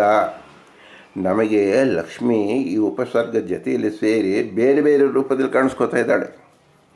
ಒಬ್ಬರು ಸುಕೃತಿ ಮಾಡ್ತಾಯಿದ್ರು, ಒಳ್ಳೆ ಕೆಲಸ ಮಾಡ್ತಾಯಿದ್ರು, ನಾವು ಅವ್ರಿಗೆ ಒಳ್ಳೆ ಕೆಲಸ ನೋಡ್ತಾಯಿದ್ದೀವಿ ಹೊರತು ಅಲ್ಲಿ ಕೃತಿ ಪ್ರತಿ ಪದ್ಯುಮ್ನ ಅಥವಾ ಕೃತಿಯನ್ನು ನಾವು ನೋಡ್ತಾ ಇಲ್ಲ. ಸುಕೃತಿ ಒಳ್ಳೆ ಕೆಲಸ ಮಾಡಿದ್ರು. ಇನ್ನೊಬ್ಬರ ನಮಗೆ ದುಷ್ಕೃತಿ ಮಾಡಿದ್ರೆ ಅಲ್ಲಿ ಏನು ಮಾಡ್ತೀವಿ, ಆ ಉಪಸರ್ಗವನ್ನು ಸೇರಿಸ್ಬಿಟ್ಟು ರೂಪಾಂತರ ಮಾಡ್ಕೋತಾ ಇದ್ದೀವಿ. ಲಕ್ಷ್ಮಿ ನಾವು ಕಾಣ್ತಾ ಇಲ್ಲ. ಹಾಗೆ 21 ರೀತಿಯಲ್ಲಿ ನೀವು ಯಾವುದೇ ಕಾರ್ಯವನ್ನು ಪ್ರಪಂಚದಲ್ಲಿ ನೋಡಿದ್ರೂ ಸಹ ಅದೆಲ್ಲವೂ ಲಕ್ಷ್ಮಿಯ ಕೃತಿಯೇ ಆಗಿದೆ. ಆದರೆ ನಾವು ಉಪಸರ್ಗ ಸೇರಿಸಿಬಿಟ್ಟು ಅದನ್ನು ರೂಪಾಂತರ ಮಾಡಿ ಲಕ್ಷ್ಮಿಯನ್ನು ನಾವು ಕಾಣ್ತಾ ಇಲ್ಲ. ಪುರಂದರದಾಸರು ಅದಕ್ಕೋಸ್ಕರವಾಗಿ ರಮ ಬ್ರಹ್ಮ ರುದ್ರ ಇಂದ್ರಾದಿವಂದ್ಯಂ, ನಮ್ಮ ಕೈ ಜೋಡಿಸ್ಬೇಕು ಅಂದರೆ ಕೈ ರೂಪ ಕೊಟ್ಟವನು ಲಕ್ಷ್ಮಿ, ನುಡಿಸಿದವಳು ಲಕ್ಷ್ಮಿ, ಆಭರಣ ರೂಪದಲ್ಲಿ ಲಕ್ಷ್ಮಿ, ಸ್ತೋತ್ರ ರೂಪದಲ್ಲಿ ಲಕ್ಷ್ಮಿ, ಜ್ಯೋತಿ ಬೆಳಗಿದವಳು ಲಕ್ಷ್ಮಿ, ಜ್ಯೋತಿ ರೂಪ ಲಕ್ಷ್ಮಿ. ಹೀಗೆ ವೈಕುಂಠದಲ್ಲಿ ಏನಕ್ಕೆ ಸೇವೆ ಮಾಡ್ತಿದ್ದಾಳೆ ಅಂತ ಹೇಳಿ ಪುರಂದರದಾಸರು ಇನ್ನೊಂದು ಶಬ್ದದಲ್ಲಿ ಹೇಳಿದ್ದನ್ನು ಕೇಳಬೇಡಿ. ನಮ್ಮ ಮನೆಯಲ್ಲಿ, ನಮ್ಮ ಮನದಲ್ಲಿ, ಅಣು ರೇಣು ತೃಣ ಕಾಷ್ಟದಲ್ಲಿ ಭಗವಂತನ ಸೇವೆ ಈ ಮೂಲಕ ಅಂದರೆ 3 ಗುಣದಿಂದ ಸಂಯುಕ್ತವಾಗಿ ಕೆಲಸ ನಡೀತಾ ಇದೆ. ಇದನ್ನು ಗುರುತಿಸಬೇಕು. ಆದ್ದರಿಂದ ಈಗ ನಮಗೆ ಲಕ್ಷ್ಮಿ ಪ್ರತ್ಯಕ್ಷವಾಗಿ ಏನು ಮಾಡ್ತಾ ಇದ್ದಾಳೆ? ಭಗವಂತನ ಸೇವೆ ಮಾಡ್ತಾ ಇದ್ದಾಳೆ. ಕೈ ಮುಗಿದಳು ಅಂದರೆ ಕೈ ರೂಪದಲ್ಲಿ ಲಕ್ಷ್ಮಿ ಇರೋದ್ರಿಂದ ಮುಗಿದಳು, ಮುಗಿಸಿದಳು ಅಂದು ಕ್ರಿಯಾಪದ ಹಾಕಿದಾಗ ಯಾರು ಮಾಡಿದಾಗಾಯಿತು? ಲಕ್ಷ್ಮಿ ಮಾಡಿದಾಗಾಯಿತು. ಆದ್ದರಿಂದ ರಮ ಬ್ರಹ್ಮ ರುದ್ರ ಇಂದ್ರಾದಿ ವಂದ್ಯಂ ಅಂತ ಶಬ್ದ ಹೇಳುತ್ತೆ. ಬ್ರಹ್ಮದೇವರು ಮಾಡಲಿಲ್ಲಪ್ಪ, ರುದ್ರದೇವರು ಮಾಡಲಿಲ್ಲ, ಇಂದ್ರದೇವರು ಮಾಡಲಿಲ್ಲ ಈ ಕೆಲಸ, ಲಕ್ಷ್ಮಿ ಮಾಡ್ತಾ ಇರೋದು. ನೋಡಿ, ಎಲ್ಲ ನಮ್ಮ ಉಸಿರಾಟಕ್ಕೆ ವಾಯುದೇವರು ಬೇಕು. ಹೌದು, ಅವಶ್ಯ ಬೇಕು. ಉಸಿರು ಅಂತ ಶಬ್ದದಲ್ಲಿ ಇರ್ತಕ್ಕಂಥದ್ದು ಯಾವುದು? ಹುಂ ಕೃತಿ. ಆ ಹುಂ ಶಬ್ದದಲ್ಲಿ ಇರ್ತಕ್ಕಂಥದ್ದು ಯಾವುದು? ಯಾವ ಶಬ್ದ ಇದೆ ಅದು ಯಾವ ಶಬ್ದವೋ ಆ ಶಬ್ದ ರೂಪಗಳಾಗಿರ್ತಕ್ಕಂಥದ್ದು ಪ್ರಕೃತಿ ಯಾವುದು? ಲಕ್ಷ್ಮಿ. ನಾವು ಒಂದು ಫಲವನ್ನು ಒಂದು ತಟ್ಟೆಯಲ್ಲೋ ಕೈಯಲ್ಲೇ ಕೊಟ್ಟರೆ ಫಲವನ್ನು ಮಾತ್ರ ನೋಡ್ತೀವಿ, ಅದಕ್ಕೆ ಆಶಯವಾಗಿದೆ ಬಿಡ್ತೀವಿ. ಎಲ್ಲದಕ್ಕೂ ಆಶಯ ಲಕ್ಷ್ಮಿ. ನಾವು ಅವನ್ನ ಅಲ್ಲಗಳಿದ್ರೆ ಅಂದರೆ ಅದನ್ನು ನಾವು ತಿಳ್ಕೊಳ್ಳದೆ ಹೋದರೆ ಅಪೂರ್ಣ ಆಗತ್ತೆ. ಪುರಂದರದಾಸರು ಈ ಮಹತ್ವವಾದ ಅಂಶವನ್ನು ಇಲ್ಲಿ ಹೇಳ್ತಿದ್ದಾರೆ. ರಮಾ ಬ್ರಹ್ಮ ರುದ್ರ ಇಂದ್ರಾದಿ ವಂದ್ಯಂ. ಇದು ಬಹಳ ಅಮೋಘವಾದ ವಿಷಯ. ನಿತ್ಯ ಮುಕ್ತಳಾಗಿದ್ದಾಳೆ, ನಮಗೆ ಗೊತ್ತಿಲ್ಲ ಮುಕ್ತಳಾಗಿದ್ದಾಳೋ ಇಲ್ಲವೋ, ನೀವು ಹೇಳಿದ ಕೇಳಬೇಕು. ಅದು ಇಲ್ಲಿ ಹೇಗಿರಿ ನೋಡಿ, ಅದು ಎಲ್ಲವೂ ಗುಣರೂಪದಲ್ಲಿ ಸತ್ವರಜೋ ಸಮೋ ಗುಣದಲ್ಲಿ ಗುಣರೂಪದಿಂದ ಪ್ರಕೃತಿಯಲ್ಲಿ, ಅಂದರೆ ನೇಚರಲ್ಲಿ, ಅಂದರೆ ವಿಶ್ವದಲ್ಲಿ, ಅಂದರೆ ನಮ್ಮ ಮನೆಯಲ್ಲಿ, ಅಂದರೆ ಮನದಲ್ಲಿ, ನಮ್ಮ ಶರೀರದಲ್ಲಿ ಎಲ್ಲ ಕಡೆ ಕೆಲಸ ನಡೀತಾ ಇರೋದು ಲಕ್ಷ್ಮಿಯಿಂದ ಲಕ್ಷ್ಮಿಯಿಂದ ಲಕ್ಷ್ಮಿಯಿಂದ. ಈಶಾದನ್ಯತ ಸರ್ವಜ್ಞಳಾದ ಅನಾದಿ ಅನಂತ ಕಾಲಕ್ಕೂ. ನೋಡಿ, ಅನಾದಿ ಅನಂತ ಕಾಲ ಅಂತ ಹೇಳಿದಾಗ ಈ ಕಾಲ ಸೇರಿದೆಯೋ ಇಲ್ವೋ? ಪ್ರಸ್ತುತ ಕಾಲ ಸೇರಿದೆ. ಹಾಗಾದರೆ ಈ ಕಾಲದಲ್ಲಿ ಹೇಗೆ ತಿಳಿಯೋದು ಲಕ್ಷ್ಮೀನ? ಪುರಂದರದಾಸರು ಪರಿಚಯ ಮಾಡಿಕೊಡ್ತಾ ಇದ್ದಾರೆ. ರಮಾ ಬ್ರಹ್ಮ ರುದ್ರ ಇಂದ್ರ ಆದಿವಂದ್ಯಂ. ಅನಾದಿ ಅನಂತ ಕಾಲಕ್ಕೂ ವಿಷ್ಣು ಪತ್ನಿಯಾದ, ಅಂದರೆ ಅವಳು ವಿಷ್ಣುವನ್ನು ಬಿಟ್ಟು ಇರಲೋದೇ ಇಲ್ಲ ಅನ್ನೋದಕ್ಕೆ ಹೇಗೆ ಕಾಣುತ್ತೆ? ಪ್ರಕೃತಿ, ಕೃತಿ ಪ್ರಜ್ಞೆಯ ಸಹನೆ ಇರ್ತಕ್ಕಂಥವಳು. ಯಾವುದೇ ಶಬ್ದ ಕೇಳಿದಾಗ ಸ್ತ್ರೀಲಿಂಗ ಶಬ್ದ ವಾಚ್ಯವಾದರೆ ಭಗವಂತನ ವಾಚ್ಯ, ಅದರಲ್ಲಿ ಲಕ್ಷ್ಮಿಯ ಸನ್ನಿಧಾನ. ಆದ್ದರಿಂದ ವಿಷ್ಣು ಪತ್ನಿ ಎಂಬತಕ್ಕಂಥದ್ದು ಪ್ರತ್ಯಕ್ಷ ಸಿದ್ಧ. ವಿಷ್ಣು ಅಂದೇನು? ವಿಷಲ್ವ್ಯಾಪ್ತವು, ಸರ್ವತ್ರ ವ್ಯಾಪ್ತನಾಗಿರ್ತಕ್ಕಂಥದ್ದು. ಎಲ್ಲಿ ವ್ಯಾಪ್ತ? ಗಾಳಿಯಲ್ಲಾಗಲಿ, ಮಣ್ಣಲ್ಲಾಗಲಿ, ನೀರಲ್ಲಾಗಲಿ, ಬೆಂಕಿಯಲ್ಲಾಗಲಿ, ಆಕಾಶದಲ್ಲ, ಎಲ್ಲ ಕಡೆ ಇರ್ತಕ್ಕಂಥವಳು ಯಾರು? ಅವಳ ಪತ್ನಿ ಲಕ್ಷ್ಮಿ. ಅಂದರೆ ನಮಗೆ ಗಾಳಿಯಲ್ಲಿ ವ್ಯಾಪ್ತನಾಗಿದ್ದಾನೆ ಅನ್ನೋದು ಹೇಗೆ ಗೊತ್ತಾಗ್ತಾ ಇದೆ? ನಾವು ಉಸಿರಾಡಿ ಬದುಕಿರೋದ್ರಿಂದಲೇ ಗೊತ್ತಾಗ್ತಾ ಇದೆ. ಈ ಹರಿವಿಕೆ, ಗಾಳಿ, ಶಬ್ದವು ಎಲ್ಲವೂ ಸಹ ಲಕ್ಷ್ಮಿಯ ಸ್ವರೂಪಗಳೇ. ಏನೇ ಕೃತಿಯನ್ನು ನಾವು ನೋಡಿದರೂ ಸಹ ಅಲ್ಲಿ ವಿಷ್ಣು ಇದ್ದಾನೆ. ಏನು ಒಂದು ಕೃತಿ ನೋಡ್ತಾ ಇದ್ದೀವಿ, ಅದು ಲಕ್ಷ್ಮೀ ರೂಪದಲ್ಲಿ ಸೇವೆ ಮಾಡ್ತಾ ಇದ್ದಾಳೆ. ವಿಷ್ಣು ಪತ್ನಿಯಾದ, ಅಪ್ರಾಕೃತಳಾದ. ಹಾಗಾದರೆ ಇಷ್ಟೆಲ್ಲ ಇದ್ದರೂ ಸಹ ನಮ್ಮಲ್ಲಿ ಯಾಕೆ ಒಂದು ಮಾತಾಡಿಲ್ಲ ಲಕ್ಷ್ಮಿ? ಯಾಕೆ ನಮಗಿನ್ನು ಅನುಗ್ರಹ ಮಾಡಿಲ್ಲ? ಅವಳ ನಗುಮುಖವನ್ನು ಯಾಕೆ ತೋರಿಸಿಲ್ಲ? ನಿಮ್ಮ ಕೆಲಸದಿಂದ ಸುಪ್ರೀತನಾದೆ ಅಂತ ಯಾಕೆ ಹೇಳಿಲ್ಲ? ಅಂದರೆ ಅವಳು ಅಪ್ರಾಕೃತಳು. ಅಂದರೆ ಅರ್ಥ ಏನು? ನಾವು ಪ್ರಾಕೃತರು. ಈ ಪ್ರಕೃತಿ ಸಂಬಂಧದಿಂದ ಇರ್ತಕ್ಕಂಥ ಸತ್ವಗುಣ, ರಜೋಗುಣ, ತಮೋಗುಣ ಎಂಬತಕ್ಕಂಥದ್ದು ಪ್ರಾಕೃತ ಗುಣಗಳು. ಅವಳು ಅಪ್ರಾಕೃತಳು. ನೋಡಿ, ಒಂದು ಮುಳ್ಳು ಕಾಲಲ್ಲಿ ಸೇರಿದಾಗ ಅದನ್ನು ತೆಗಿಕೆ ಏನು ನಾವು ಮಾಡ್ತೀವಿ? ಇನ್ನೊಂದು ಮುಳ್ಳನ್ನೇ ನಾವು ತೆಗೆದು ಆ ಮುಳ್ಳಿನಿಂದಲೇ ಇನ್ನೊಂದು ಮುಳ್ಳನ್ನು ತೆಗಿತೀವಿ. ಹಾಗೆ ಅಪ್ರಾಕೃತಳಾದ ಲಕ್ಷ್ಮಿ ಈ ಪ್ರಕೃತಿ ಸಂಬಂಧ ಯಾಕೆ ಬಂತು? ಯಾಕೆ ಅಂದರೆ ಅಂಬತಕ್ಕಂಥದ್ದು ಏನು? ಭಗವಂತ. ಪ್ರಾಕೃತಿ ಅಂದರೆ ಏನರ್ಥ? ಲಕ್ಷ್ಮಿ. ಅಪ್ರಾಕೃತಳು ಅಂದೇನು? ಪ್ರಾಕೃತದಲ್ಲೂ ಇದ್ದಾಳೆ, ಅಪ್ರಾಕೃತದಲ್ಲೂ ಇದ್ದಾಳೆ ಅಂತ ಅರ್ಥ. ಪ್ರಾಕೃತದಲ್ಲಿ ಅಪ್ರಾಕೃತಳಾಗಿದ್ದಾಳೆ, ಅಪ್ರಾಕೃತದಲ್ಲಿ ಅಪ್ರಾಕೃತಳಾಗೇ ಇದ್ದಾಳೆ ಅಂತ ತಿಳಿಬೇಕು. ಇದನ್ನು ಅಪ್ರಾಕೃತ ಅಂದರೆ ಏನು? ಗುಣ ಸಂಬಂಧ ಇಲ್ಲದೆ ಇರತಕ್ಕಂಥದ್ದು. ಹೇಗೆ ಗುಣದಲ್ಲೇ ಇದ್ದಾರೆ ಅಂತ ಹೇಳ್ತೀರಿ, ಹೇಗೆ ಸಂಬಂಧ ಇಲ್ಲದೆ ಇದ್ದಾರೆ ಅನ್ನೋದು ಹೇಗೆ ತಿಳ್ಕೊಳ್ಳೋದು? ಇದಕ್ಕೆ ಅನಂತ ಉದಾಹರಣೆಗಳಿದೆ. ಒಂದು ಉದಾಹರಣೆ, ತಾವರೆ ಎಲೆ ನೀರಿನಲ್ಲಿದ್ದರೂ ಕೂಡ ನೀರನ್ನು ಮುಟ್ಟದಂತೆ ಇರುತ್ತೆ. ಹಾಗೆ ನಮಗೆ ಜ್ಞಾನ ಬೇಕು, ಜ್ಞಾನ ಇಲ್ಲದೆ ಇರ್ತೀವಿ. ಅಂದರೆ ನಮಗೆ ಯೋಗ್ಯವಾದ ಸೇವೆ ಮಾಡಬೇಕು, ಗೊತ್ತಿದ್ರೂ ಕೂಡ ಅದು ಇಲ್ಲದೇ ಇದ್ದರೆ ನಾವಿದ್ದೀವಿ ಅಜ್ಞಾನದಿಂದ. ಹೀಗೆ ಬೇಕಾದ ಉದಾಹರಣೆ ನಾವು ನೋಡ್ಕೋಬೋದು. ಅಂದರೆ ಪ್ರಕೃತಿಯಲ್ಲಿದ್ದರೂ ಸಹ ಪ್ರಕೃತಿಯ ಸಂಬಂಧ ಇಲ್ಲದೇ ಇರ್ತಕ್ಕಂಥವಳು ಶ್ರೀ ಮಹಾಲಕ್ಷ್ಮೀ. ಆದ್ದರಿಂದ ಅಪ್ರಾಕೃತಳು, ನಿತ್ಯ ಮುಕ್ತಳು ಅಂತ ಅವಳನ್ನು ನಾವು ಆರಾಧನೆ ಮಾಡಬೇಕು. ಆದ್ದರಿಂದ ರಮ ಬ್ರಹ್ಮ ರುದ್ರ ಇಂದ್ರ ಆದಿ ವಂದ್ಯಂ ಎಂಬತಕ್ಕಂಥ ವಾಕ್ಯವನ್ನು ಪುರಂದರದಾಸರು ಅತಿ ಸ್ಪಷ್ಟವಾಗಿ ಹೇಳಿದ್ದಾರೆ. ಶ್ರೀ ಮಹಾಲಕ್ಷ್ಮೀ ದೇವಿಯೇ ತನಗಿಂತ ಅನಂತ ಗುಣಾಧಿಕ ಅಂಥೇಳಿ ಭಗವಂತನ ವಂದಿಸುತ್ತಿರುವುದರಿಂದ ಈಕೆ ಸರ್ವರಿಗೂ ಗುರುಗಳಾಗಿದ್ದಾರೆ. ಸರ್ವರಿಗೂ ಅಂದರೆ ಏನರ್ಥ? ಲಕ್ಷ್ಮಿಯ ಕ್ಲಾಸ್ ಸ್ಟೂಡೆಂಟ್ಸ್ ಯಾರು? ರುಜುಗಣಸ್ಥರು. ರುಜುಗಣಸ್ಥರು ಅಂದರೆ ಬ್ರಹ್ಮನ ಕ್ಲಾಸ್ ಯಾರು ಅಂತ ಹೇಳಿದಾಗ, ಒಂದೇ ಕ್ಲಾಸಲ್ಲಿ ಎಷ್ಟು ಪೀರಿಯಡ್ ಇರುತ್ತೆ, ಎಷ್ಟು ಶಬ್ದಗಳಿರುತ್ತೆ, ಎಷ್ಟು ಸಬ್ಜೆಕ್ಟ್ಗಳಿರುತ್ತೆ. ಎಲ್ಲ ಸಬ್ಜೆಕ್ಟ್ಗಳಿಗೂ ಒಬ್ಬರೇ ಮೇಷ್ಟ್ರು ಇರ್ತಾರೇನೋ, ಒಬ್ಬರೇ ಟೀಚರ್ ಇರ್ತಾರೇನೋ, ಬೇರೆ ಬೇರೆ ಇರ್ತಾರೆ. ಸ್ಕೂಲಲ್ಲಿ ಒಬ್ಬರು ಟೀಚರು, ಮನೇಲಿ ಒಬ್ಬರು ಟೀಚರ್, ಟ್ಯೂಷನ್ ಕ್ಲಾಸಲ್ಲಿ ಒಬ್ಬರು ಟೀಚರು. ಹಾಗೆ ಅತಿ ಮಹತ್ವದ ವಿಷಯ ತಿಳಿಸೋಳು ಲಕ್ಷ್ಮೀದೇವಿ. ಪ್ರಕೃತಿ ಬ್ರಹ್ಮಾಂಡದ ಒಳಗಡೆ ಬಂದಾಗ ಬ್ರಹ್ಮದೇವರು. ಅಂದರೆ ಬ್ರಹ್ಮದೇವರ ಕ್ಲಾಸ್ ರೂಮ್ ಯಾವುದು? ಬ್ರಹ್ಮಾಂಡ.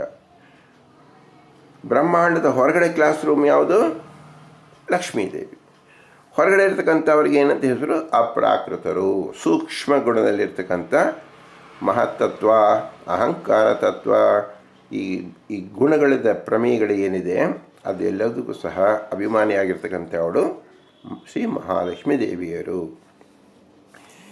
ಇವಳು ಮುಂದೆ ನಿಂತುಕೊಂಡು ಏನು ತೋರಿಸ್ತಾ ಇದ್ದಾಳೆ? ಭಗವಂತ ನನಗಿಂತಲೂ ಕೋಟಿ ಕೋಟಿ ಕೋಟಿ ಗುಣದಿಂದ ಅತೀ ದೊಡ್ಡ ಮಹತ್ವವಾದ ಗುಣವನ್ನು ಹೊಂದಿದ್ದಾನೆ.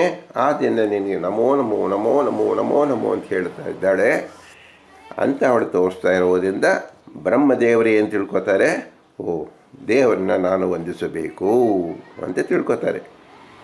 ಇದು ನಮ್ಮ ಬುದ್ಧಿಗೋಸ್ಕರವಾಗಿ ನಾವು ಹೇಳೋದೇ ಹೊರತು ಬ್ರಹ್ಮದೇವರು ಕೋಟಿ ಕೋಟಿ ಪಷ್ಟು ಹೆಚ್ಚು ಜ್ಞಾನವನ್ನು ಉಳ್ಳತಕ್ಕಂಥವರು. ಅವರು 100 ಜನ್ಮದ ಹಿಂದೆಯೇ ಭಗವಂತನ ಸಾಕ್ಷಾತ್ಕಾರ ಮಾಡಿಕೊಂಡು ಅವರ ಪ್ರತಿಯೊಂದು ಕೃತಿಗಳನ್ನು ನೋಡಿ ನಡೆದಾಡತಕ್ಕಂಥ ಮಹಾಮಹಿಮರು.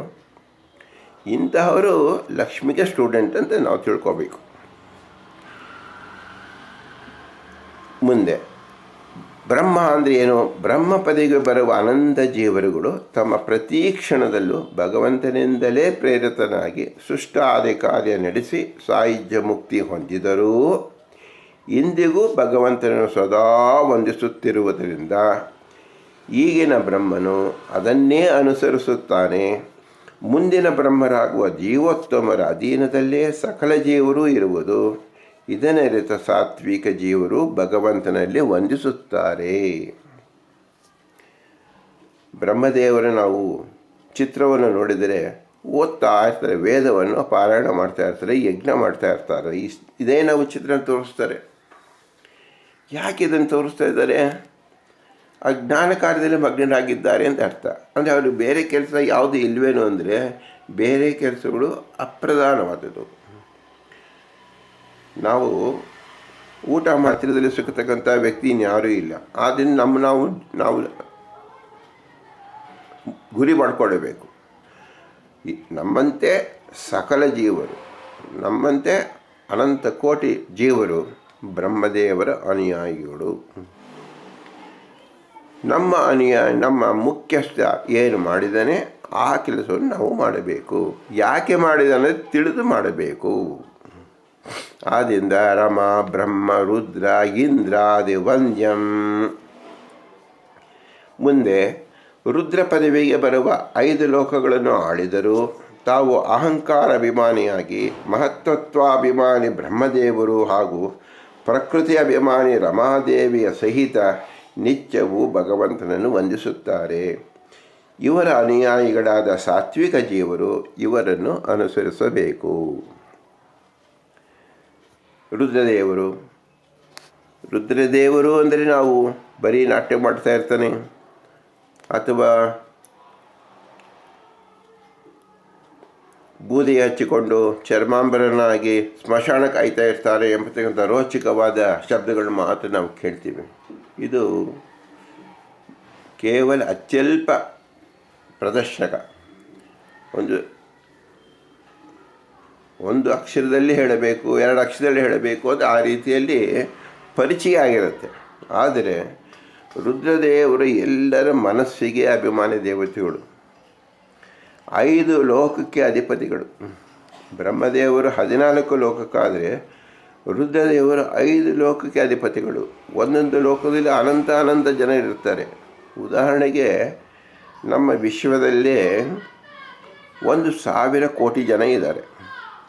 1,000 ಕೋಟಿ ಜನಕ್ಕೆ 10,000 ಕೋಟಿ ಪಶುಗಳಿರುತ್ತೆ, 100,000 ಕೋಟಿ ಜಲಚರ ಪ್ರಾಣಿಗಳಿರುತ್ತೆ, ಅನಂತ ಕೋಟಿ ಕ್ರಿಮಿಗಳು ಬೇರೆ ಬೇರೆ ಇರುತ್ತೆ. ಇದು ಎಲ್ಲವನ್ನು ನಿಯಮನ ಮಾಡ್ತಕ್ಕಂಥದ್ದು ಒಂದು ವಿಶ್ವದಲ್ಲಿದೆ. ನಮ್ಮ ವಿಶ್ವ ಇದರ 100ರಷ್ಟು ಹೆಚ್ಚಾಗಿರತಕ್ಕಂಥದ್ದು ಮೇಲಿನ ಲೋಕಗಳು. ಹೀಗೆ ನೋಡಿದಾಗ ಅನಂತ ಪಟ್ಟು ಹೆಚ್ಚಾಗಿರ್ತಾ ಹೋಗುತ್ತೆ 5 ಲೋಕ. ಯಾವುದು? ರುದ್ರದೇವರಿರ್ತಕ್ಕಂಥ ಲೋಕ, 5 ಲೋಕ. ಬ್ರಹ್ಮದೇವರು 14 ಲೋಕಕ್ಕೆ ಅಧಿಪತಿಗಳಾದರೆ ರುದ್ರದೇವರು 5 ಲೋಕಕ್ಕೆ ಅಧಿಪತಿಗಳಾಗಿರುತ್ತಾರೆ. ಆದ್ದರಿಂದ ಅವರ ಕಾರ್ಯವೈಖರಿ ಎಂಬತಕ್ಕಂಥದ್ದು ನಮ್ಮ ಊಹೆಗೆ ಸಿಲುಕುವುದೇ ಇಲ್ಲ. ಏಕೆಂದರೆ ನಮ್ಮ ಯೋಗ್ಯತೆ ಅತೀ ಅಲ್ಪವಾದದ್ದು ಅನ್ನೋದನ್ನು ಪ್ರತಿ ಕ್ಷಣದಲ್ಲೂ ನಾವು ಚೆನ್ನಾಗಿ ಮರೆಯದೆ ಅಂದುಕೊಳ್ತಾ ಇರಬೇಕು, ಮನಸ್ಸಿನಲ್ಲಿ ಹೇಳ್ಕೊಳ್ತಾ ಇರಬೇಕು, ಬೇರೆಯವ್ರಿಗೂ ಅದೇ ಹೇಳ್ತಾ ಇರಬೇಕು. ಇನ್ನು ಇಂದ್ರ ಪದವಿ ಆಳಿದ 3 ಲೋಕಾಧಿಪತಿಯಾದರೂ ತಮ್ಮ ಗುರುಗಳಾದ ಪಾರ್ವತಿ ಪರಮೇಶ್ವರ ಮೂಲಕ ಭಾರತೀ ವಾಯುದೇವರನ್ನು, ಸರಸ್ವತಿ ಬ್ರಹ್ಮನನ್ನು, ಪ್ರಕೃತಿ ಅಭಿಮಾನಿ ರಮಾದೇವಿಯರನ್ನು ಅನುಸರಿಸುವುದರಿಂದ ಭಗವಂತನನ್ನು ವಂದಿಸುತ್ತಾರೆ. ಸಕಲ ಜೀವರಿಗೂ ತತ್ವಾಭಿಮಾನಿಗಳಾಗಿರುವ ಸ್ತೋತ್ತಮರನ್ನು ಅನುಸರಿಸಿ ಎಲ್ಲ ಸಾತ್ವಿಕ ಜೀವರು ದೇವರನ್ನು ವಂದಿಸುತ್ತಾರೆ. ಇಂದ್ರದೇವರು ನಮ್ಮ ಕೈ ಕಾಲುಗಳಿಗೆ ಅಭಿಮಾನಿಗಳು. ಕೈ ಕಾಲು ಅಭಿಮಾನಿಗಳಂದೇನೋ ಕೈಯಿಂದ ಮಾಡ್ತಕ್ಕಂಥ ಸಮಸ್ತ ಕೆಲಸಗಳಿಗೆ. ಇಡೀ ವಿಶ್ವದಲ್ಲಿರ್ತಕ್ಕಂಥ ಎಲ್ಲ ಕಟ್ಟಡಗಳು ಎಲ್ಲಿಂದ ಆಗಿದೆ? ಕೈಯಿಂದ ಆಗಿದೆ. ಅಂದರೆ ಏನರ್ಥ? ಇಂದ್ರದೇವರು ಕಟ್ಟಿದ್ದಾರೆ. ಆದ್ದರಿಂದ ಇಂದ್ರಲೋಕದಲ್ಲಿ ಇಂಥ ಮಹಲ್ ಇದೆ, ದೊಡ್ಡದ ಅರಮನೆ ಇದೆ, ನಂದನ ವನ ಇದೆ ಎಂಬತಕ್ಕಂಥದ್ದು ಏನು ತೋರಿಸ್ಕೊಡ್ತಾ ಇದೆ? ಇಂದ್ರದೇವರ ಸಾಮರ್ಥ್ಯ ತೋರಿಸ್ಕೊಡ್ತಾ ಇದೆ. ಸುಂದರ ಕಟ್ಟಡಗಳು ಆಗ್ತಾ ಇರತಕ್ಕಂಥದ್ದು ಕೈಯಿಂದ. ಅಂದರೆ ಕೈಗೆ ಅಭಿಮಾನಿಯಾಗಿರ್ತಕ್ಕಂಥ ಇಂದ್ರದೇವರು. ಎಲ್ಲರ ಕೈ, ದೇವತೆಗಳ ಕೈಗೂ ಸಹ ಅಭಿಮಾನಿಗಳು ಇಂದ್ರದೇವರೇ.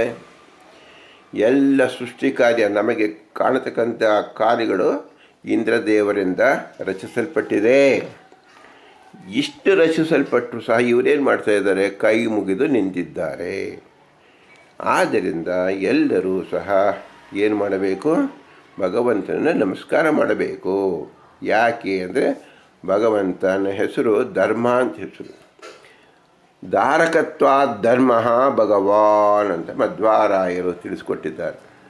ಇಂದ್ರದೇವರಾಗಲಿ, ರುದ್ರದೇವರಾಗಲಿ, ಬ್ರಹ್ಮದೇವರಾಗಲಿ, ಲಕ್ಷ್ಮೀನಾಗಲಿ ಧಾರಣೆ ಮಾಡಿಕೊಂಡಿರೋನು ಯಾರಪ್ಪ?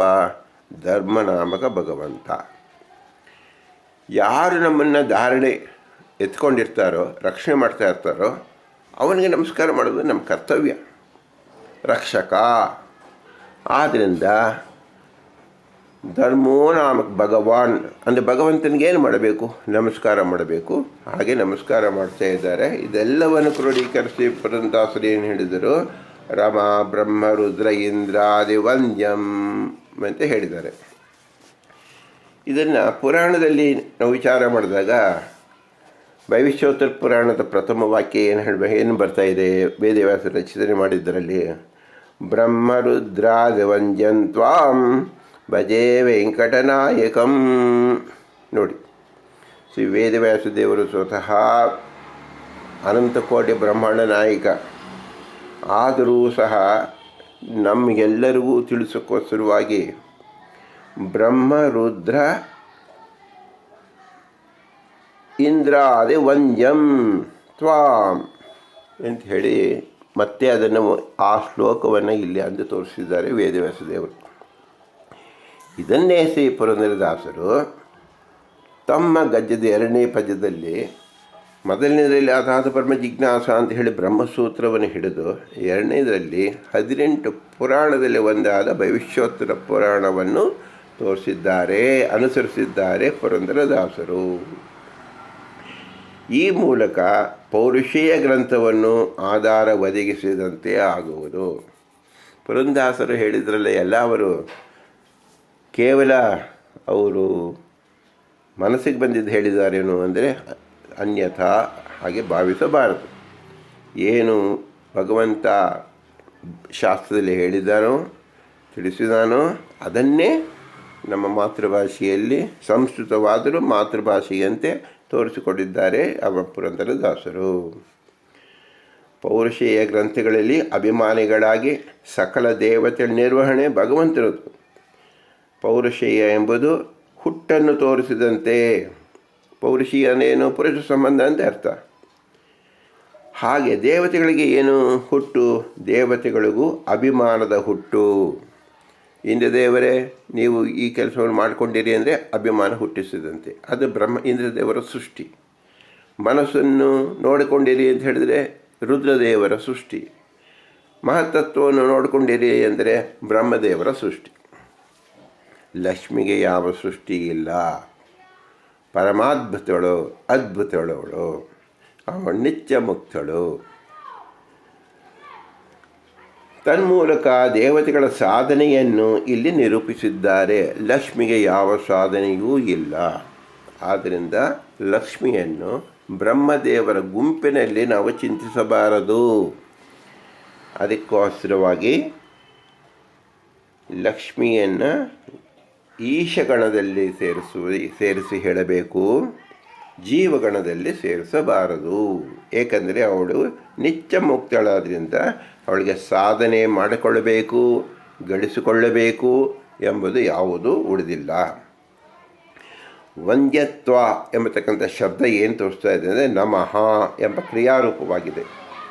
ನಮಃ ಎಂಬಲ್ಲಿ ಸಕಲ ದೇವತೆಗಳು ಯಾರನ್ನು ನಮಸ್ಕರಿಸುತ್ತಿದ್ದಾರೋ ಅವರು ದೇವರು ಎಂದು ಶಾಸ್ತ್ರದಲ್ಲಿ ವಿವರಿಸಲಾಗಿದೆ. ಶ್ರೀಮದ್ ಜಯತೀರ್ಥರು ತಮ್ಮ ಅನುವ್ಯಾಖ್ಯಾನ ಟೀಕೆಯಲ್ಲಿ ಋಗ್ಭಾಷ್ಯಾನುಸಾರಿ ಶಕ್ರಾಂತ ದೇವತಾ ಮಾತ್ರ ಅಂತ ತಿಳಿಸ್ಕೊಟ್ಟಿದ್ದಾರೆ. ಏನಿದರ ಅರ್ಥ? ನೀವು ಎಲ್ಲರನ್ನೂ, ಕೆಲವರು ರಾಜರಿದ್ದಾರೆ, ಚಕ್ರವರ್ತಿಗಳಿದ್ದಾರೆ, ಕರ್ಮಜ ದೇವತೆಗಳಿದ್ದಾರೆ, ಇವನ್ನೆಲ್ಲ ಇಲ್ಲಿ ಸೇರಿಸೇ ಇಲ್ವಲ್ಲಪ್ಪ. ನೀವು ಕೇವಲ ರಮಾದೇವಿ, ಬ್ರಹ್ಮದೇವರು, ರುದ್ರದೇವರು, ಇಂದ್ರದೇವರು ಇಷ್ಟಕ್ಕೆ ನಿಲ್ಲಿಸ್ಬಿಟ್ರಲ್ಲ, ಉಳಿದ ದೇವತೆಗಳು ಯಾಕೆ ಕಾಣಿಸ್ಲಿಲ್ವೇನೋ ಪುರಂದರದಾಸರಿಗೆ ಅಂತ ಹೇಳಿದ್ರೆ ಅವ್ರಿಗೆ ಕಾಣಿಸೋದಲ್ಲ. ಶಾಸ್ತ್ರ ಮರ್ಯಾದ. ಶಾಸ್ತ್ರದಲ್ಲಿ ಏನು ಹೇಳಿದಾರಂದರೆ, ಯಾವ ಋಗ್ಭಾಷ್ಯದಲ್ಲಿ ಶ್ರೀಮದಾನಂದ ತೀರ್ಥ ಹೇಳಿಕೊಟ್ಟಿದ್ದಾರೆ, ಶಕ್ರಾಂತ, ಶಕ್ರದೇವರೇ ಕೊನೆಯಾಗಿ ಉಳ್ಳತಕ್ಕಂಥದ್ದು ಮಾತ್ರ ನೀವು ವಿಧಿಯನ್ನು ಹೇಳಬೇಕು. ಅದು ವೇದದಲ್ಲಿ ಉಕ್ತವಾಗಿರತಕ್ಕಂಥ ವಿಧಿ. ಇನ್ನು ಮಿಕ್ಕಿದವರು ಇವರ ಅನುಚರರು ಅಂತ ತಿಳ್ಕೊಳ್ಬೇಕು.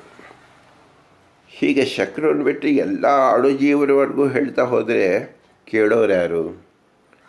ಮತ್ತು ಇವರಲ್ಲಿ ಏನು ಗುಣ ಇದೆ ಅಂತ ಹೇಳಬೇಕು, ಜೀವರಲ್ಲಿರ್ತಕ್ಕಂಥ ಏನು ಗುಣ ಅಂತ ಹೇಳಬೇಕು. ಆದರೆ ಗುಣಗಳು ಎಲ್ಲಿ ನಿಲ್ಲಿಸಬೇಕು ತಾರತಮ್ಯದಲ್ಲಿ ಅಂದರೆ ವೇದದಲ್ಲಿ ಇಂದ್ರದೇವರಿಗೆ ಕೊನೆಯಾಗಿದೆ ಶಕ್ರಾಂತಂ.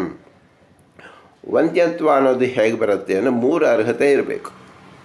ಜೀವರಿಗೆ ಯಾಕೆ ಹೇಳಿಲ್ಲ ಅಂದರೆ ಜೀವನಿಗೆ ವಂದ್ಯತ್ವ ಒಂದು ಅರ್ಹತೆ ಇಲ್ಲ. ಏನು ಅರ್ಹತೆ ಬೇಕು? ಒಂದು ಇಷ್ಟತ್ವ, ಇನ್ನೊಂದು ವಿಶಿಷ್ಟತ್ವ, ಇನ್ನೊಂದು ಅಧಿಕೃತತ್ವ ಇರಬೇಕು. ನಮಸ್ಕಾರ ಮಾಡಬೇಕು. ಒಂದು ಏನು ಇಷ್ಟತ್ವ ಅಂದರೆ ಏನು?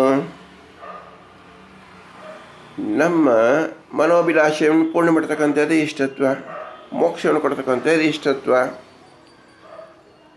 ಈ ಯೋಗ್ಯತೆ ಇರಬೇಕು. ಮುಕುಂದ ಅಂತ ಶಬ್ದ ಹೇಳುವಾಗ ಮುಕುಂದ ಮೋಕ್ಷದಾತ. ನಮಗೆ ಏನು ಬೇಕಾಗಿರೋದು? ದುಃಖದ ನಿವಾರಣೆ. ದುಃಖದ ನಿವಾರಣೆಗೆ ಹೆಸರೇನು? ಮುಕ್ತಿ. ಮುಕ್ತಿ ಕೊಡ್ತಕ್ಕಂಥವನು ಮುಕುಂದ. ವಿಶಿಷ್ಟತ್ವ ಅಂದರೆ ಏನು? ತಾನು ಮುಕ್ತನಾಗಿರಬೇಕು, ತಾನು ಸದಾ ಆನಂದದಲ್ಲಿರಬೇಕು, ತಾನು ಇನ್ನೊಬ್ಬರಿಗೆ ಕೊಡಬೇಕು ಎಂಬತಕ್ಕಂಥ ಅನುಗ್ರಹ ರೂಪ ಇರಬೇಕು. ಇದು ಯಾರಿಗೆ ಉಂಟು? ಪೂರ್ಣನಿಗೆ ಮಾತ್ರ ಸಾಧ್ಯ. ಅಪೂರ್ಣರಿಗೆ ಹೇಗೆ ಸಾಧ್ಯ? ಆದ್ದರಿಂದ ವಿಶಿಷ್ಟತ್ವ ಮತ್ತು ಭಗವಂತನಿಗೆ ಮಾತ್ರ ಕೊಡುತ್ತೆ. 3ನೇದು ಅಧಿಕೃತತ್ವ. ಈಗ ವೇದದಲ್ಲಿ ಆಥರೈಸ್ಡ್ ಪರ್ಸನ್ ಅಂತ ಹೇಳ್ತೀವಿ. ನನಗೆ ಅರ್ಹತೆ ಇರ್ಬೋದು, ಆಥರೈಸ್ಡ್ ಆಗಿಲ್ಲ ಅಂದರೆ ಆ ಕೆಲಸ ಮಾಡೋಕ್ಕೆ ಬರೋದಿಲ್ಲ. ಹಾಗೆ ವೇದ ಎಂಬತಕ್ಕಂಥದ್ದು ಅಧಿಕೃತ ಮಾಹಿತಿ ಕೊಡ್ತಕ್ಕಂಥದ್ದು, ಅಪೌರುಷೀಯವಾದದ್ದು. ಆ ವೇದದಲ್ಲಿ ಅಧಿಕೃತತ್ವ ಯಾರಿಗೆ ಹೇಳಿದ್ದಾರೆ? ಕೇವಲ ಭಗವಂತನಿಗೆ ಹೇಳಿದ್ದಾರೆ. ಬೇರೆಯವರಿಗೆ ಆ ಅರ್ಹತೆ ಇಲ್ಲ ಅಂತ ಅರ್ಥ. ಆದ್ದರಿಂದ ಇಷ್ಟತ್ವ, ವಿಶಿಷ್ಟತ್ವ, ಅಧಿಕೃತತ್ವ ಎಂಬುದು ಕೇವಲ ಭಗವಂತನಿಗೆ ಒಬ್ಬನಿಗೆ ಇದೆ ಅಂತ ಹೇಳಿ ಸಕಲ ವೇದ ಪ್ರತಿಪಾದ್ಯನಾಗಿರುವುದು. ಇದನ್ನು ಶ್ರೀಮದ್ ಜಯತೀರ್ಥರು ಅನುವ್ಯಾಖ್ಯಾನ ಟಿಪ್ಪಣಿಯಲ್ಲಿ ನ್ಯಾಯಸುಧಾಯಲ್ಲಿ ತಿಳಿಸಿಕೊಟ್ಟಿದ್ದಾರೆ. ರಮಾ ಬ್ರಹ್ಮಾದಿಗಳು ಅಸ್ವತಂತ್ರರಾದರೂ ಅಧಿಕೃತರು.